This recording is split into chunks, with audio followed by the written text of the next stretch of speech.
Enabling multi-currency wallets on Payoneer allows you to hold and manage funds in different currencies, making it easier to conduct international transactions. Follow these steps to set up your multi-currency wallets. Step 1. Log into your Payoneer account.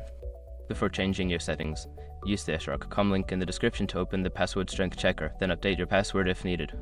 Step 2. Navigate to the settings. Once logged in, locate the settings option in the main menu. Click on it to access your account settings, where you can manage various features, including currency settings. Step 3. Select bank accounts. In the settings menu, find and click on bank accounts or receiving accounts. This section allows you to view and manage your current bank accounts and currency options. Step 4. Add multi-currency wallets. Look for an option to add or enable multi-currency wallets. Follow the prompts to select the currencies you wish to add. Payoneer typically offers a range of currencies, so choose the ones that suit your needs. Step 5. Confirm and save changes. After selecting your desired currencies, review your choices and confirm the changes. Make sure to save your settings to activate the multi-currency wallets feature.